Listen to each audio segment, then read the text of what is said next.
Hello mga brad, kumusta? Magpe-Pebrero na sa susunod na mga ilang araw. Some of you here today are still waiting for God's promises to happen. Bakit hindi nangyayari? Alam ko, naiinip na yung iba kasi parang feeling natin 2026 January dapat nagsisimula na yung mga pangako ng Diyos mag-unfold. Alam niyo po, mayroong verse sa Habakkuk chapter 2 verse 3. Ang ganda, babasahin ko.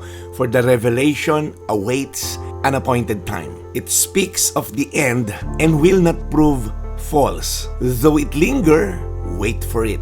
It will certainly come and will not delay. Alam niyo po, maganda tong verse na to kasi si Prophet Habakkuk, he's trying to question God's timing. Bakit ang tagal? Bakit hindi nangyayari? And Judah during that time was a corrupt nation, violent nation. Ang daming injustice na nangyayari. Kaya sinasabi niya sa verses 2 to 4, hanggang kailan, Panginoon, ako hingi ng tulong? Hanggang kailan ako magdarasal sa iyo? He was not silent. He questioned God's timing. Then God answered, but not the way Habakkuk expected. God said He would use, of course, a foreign nation, yung Babylon, a more wicked nation, to discipline them, to discipline Judah. Kaya parang that creates a bigger tension and a bigger problem kay Habakkuk. Kaya, Lord, bakit mas masamang tao gagamitin mo para pabaitin yung mga masasama dito sa bansa namin? So Habakkuk stood on the watchtower, waiting for God's reply. At ito nga yung sinagot sa kanya. Sabi, isulat mo to, yung revelasyon na to. Hindi pa ngayon, pero siguradong darating to. So ito yung mga pangako ng Diyos.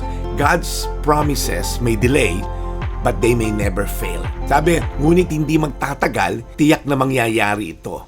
Alam niyo po, God's delay is not His denial. God did not deny the vision. He did not cancel it.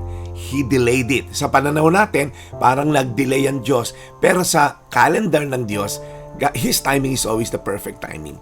Delay is often preparation. Okay, God is saying, may ginagawa ako, hindi mo lang nakikita.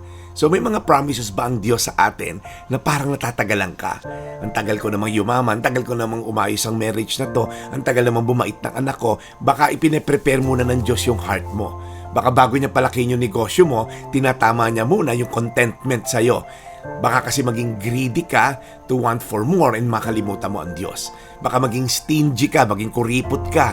Pagka yumaman ka dahil ang bilis ng pagyaman, hindi na-develop yung muscle of generosity. So baka may dinidelay lang ang Diyos because God works on His calendar, not ours. Point number 2, waiting is not passivity, it is active trust. Sabi doon, though it may delay, it may linger, just wait for it. So, biblical waiting is not a passive waiting. It's not a wasted time. It's not quitting time. So, pagka naghihintay tayo, huwag tayo mag-quit. Yung iba kasi, ang tagal, didiskarte na lang ako. Ang tagal, kalimutan mo na lang to. Kailan babalik tong mister ko? Napakatagal. Kailan titigil yung kalokohan na to? Ang tagal. So, biblical waiting is faithfulness, obedience, and endurance. Ibig sabihin, kahit nagtatagal, I'll remain faithful. Kahit nagtatagal, hindi ko gagayahin yung ginagawang kasamaan dito sa opisina ko. Kahit nagtatagal, mananatili akong nagdarasal. So Habakkuk did not walk away. He stayed on the watchtower waiting for God to answer. Paano ka ba naghihintay? Are you waiting in faith or are you waiting in fear? Baka hindi mangyari. Talikod na lang ako. So point number 3, God is always on time, even when it feels late. Sabi dito, it will surely pass. It will happen. Dahil tiyak na mangyayari ito sa takdang panahon. Alright? Sa English, it will certainly come and it will not delay. So pag tinignan natin, God has an appointed time, God has an exact timing, and His timing is always perfect. Hindi siya late, hindi siya early, eksakto. Parang Coke, okay? Sabi rito, what feels late to us may be the right time for God, for His glory to be revealed. Sabi nga ni Martha at ni Mary, kung napaaga ka lang sana, Jesus, buhay pa sana yung best friend mo si Lazarus. Na alam niyo yun, meron tayong sariling timetable and we fit God into our table. Lord, kung mapalaki mo tong negosyo na to this year, magpa-franchise ako next year, and then by third year, 4 na franchise ko na negosyo na to, and then biglang nagsara nung 2025. Ano ba yan, Lord? Ang dami kong mga expectations sa'yo. Well, expectation mo lang yun. Hindi naman yun yung plano ni Lord. So can I trust God's timing kahit matagal? Can I trust Him kahit masakit?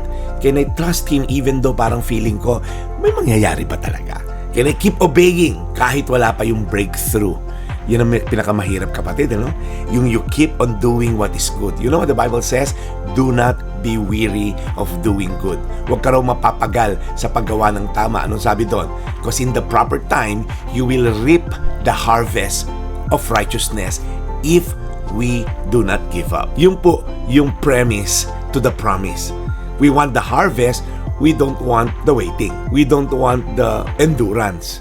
So, sabi po doon, do not be weary. Huwag ka mapagod of doing the right thing.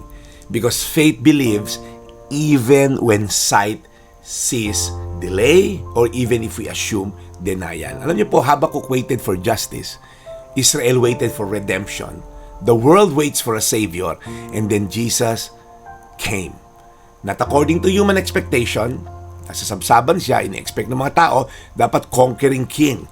Dapat anak ng hari. Dapat sa palasyo pinanganak if he's gonna be a savior, no? Sa sabsaban, anak ng karpintero na mahirap na pamilya. Not in our own expectation, but according to God's way, God's will, and God's perfect timing. Sabi sa Galatians 4:4, but when the fullness of time had come, God sent His Son. There's always the right timing. Kung tinipad ng Diyos ang kanyang pangako sa atin na pinadalang kanyang bugtong na anak, tutuparin din niya ang mga pangako even dito sa mga maliliit na bagay na pinangahawakan natin. In summary, God's promises may delay, but they never expire. Number 2, waiting is not wasted time when God is at work. And lastly, what God promised will come at His timing. Tayo manalangin. Lord, maraming salamat dahil itong kwento, Lord, ni Habakkuk is an example, Lord God, of patiently enduring, patiently waiting, patiently obeying. Lord, mahirap, Panginoon, gawin to dahil we are creature of impatience. Gusto namin ngayon na, gusto namin makita na, gusto namin mangyari na. But Lord, you're changing our hearts more than changing the circumstances around us. Kasi gusto mo, pag nabago ang circumstances, tama na yung puso namin. Kaya Panginoon, tulungan mo kami to see beyond the delays, to see beyond the denials, to see beyond what we feels like wala ng pag-asa.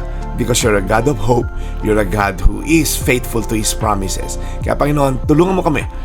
Mga pinangahawakan namin, patuloy namin panghawakan at patuloy kaming gumawa ng tama at manatiling tapat sa iyo. Sa pangalan ni Jesus. Amen. Alright guys, thank you so much for tuning in. Hopefully, marami pa tayong mga ganitong mga pagsasama, okay? Alam niyo po, pagka tayo'y nadidelay, tandaan niyo lang, lahat ng ito ay nakikita ng Diyos. Bawat luha, bawat paghihirap mo. Kaya, meron ako mga tanong sa inyo. Maganda itong tanong na to. Ano ang mga pangakong ipinangako sa iyo ng Diyos na pakiramdam mo ang tagal? Paano ka napaapektuhan ng delay na to? So, ano yung, kahit isa lang, ano yung isang promise ng Diyos? Financial, relational, physical healing, spiritual breakthrough. Ano yan? Isa lang muna. Okay, pangalawa, paano mo karaniwang ina-handle yung waiting season? Okay? Sumagot ka dito sa comment section pagkatapos mong panoorin to. Okay? Paano mo ina-handle yung waiting season? May tiwala ba? May frustration? Para we'll learn from one another. And thirdly, ano ang isang practical step na pwedeng gawin ng isang taong nag-give up na? Kunyari, tumalikod na, napanood mo tong video na to, hindi ka na umaasa sa Diyos. Paano makakabalik? Paano makaka-recover sa isang taong tumalikod na sa Diyos? So there you have it. 3 tanong lang ang iwan ko sa inyo and hopefully we can learn something from this. God bless you and see you for more devotional from your Daily Bread.